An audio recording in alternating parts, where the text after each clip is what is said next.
But coin کے حوالے سے سوال پوچھنا تھا. بٹ کوائن کے حوالے سے اگر سوال نہ پوچھتے تو بہت اچھا تھا. اس کی وجہ یہ کہ بٹ کوائن کے بارے میں علماء وہاں بہت زیادہ پریشان ہے. کیا حضرت مفتی محمد تقی عثمانی صاحب جو ان تجارتی امور میں اتنے ماہر ہیں وہ بھی ابھی تک کنفیوز ہیں. تو وہاں دارالعلوم کرنگی کا بھی ابھی تک کوئی فتویٰ نہیں آیا, جامعۃ الرشید کا بھی نہیں آیا. تو حدیث میں آتا ہے دع ما یریبک الی ما لا یریبک, جو مشکوک چیز ہے اس کو چھوڑ دو.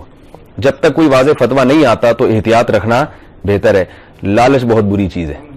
آپ دیکھیں مزاربہ اسکینڈل جو بنا ہے, سب علماء اس میں بتا رہے تھے, بہت سے علماء نے کہا کہ یہ غلط ہے, لیکن بس یار دو پیسہ دو اور وہ سب غائب ہو گیا. تو یہ ہوائی کرنسی ہے, فرضی کرنسی ہے. یہ کل میٹر گھوم گیا اور حکومت نے ہی کہہ دیا کہ اس کو نہیں مانتے تو کہاں جائیں گے آپ. تو بہتر یہ ہے, میں یہ نہیں کہہ رہا کہ حرام ہے, ظاہر ہے جب تک کوئی فتویٰ نہیں آتا, کوئی تحقیق سامنے نہیں آتی تو اس وقت تک نہ حلال کہہ رہے ہیں نہ حرام کہہ رہے ہیں. زیادہ سے زیادہ یہ ہوگا کہ حلال, اگر حلال کا فتویٰ آ گیا تو آپ کہیں گے یار اس وقت لے لیتے تو کیا ہوتا. کوئی اتنا بڑا مسئلہ نہیں ہے, مرنا سب نے ہے, کیا خیال ہے.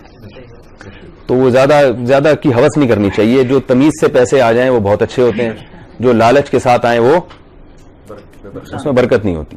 تو کھانا پینا ملے گا انشاءاللہ.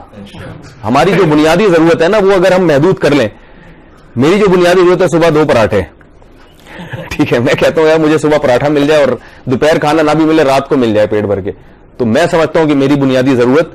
ڈبل روٹی سے مزہ نہیں آتا.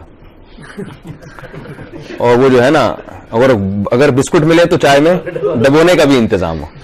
وہ مدینہ منورہ میں ایک بڑے عالم ہیں حضرت مولانا عبدالحفیظ مکی رحمہ اللہ تعالیٰ کے بیٹے, تو وہ میں ان کے ہاں بھی ٹھہرا ہوا تھا, اللہ تعالیٰ ان کو جزائے خیر دے, انہوں نے بڑا اکرام کیا.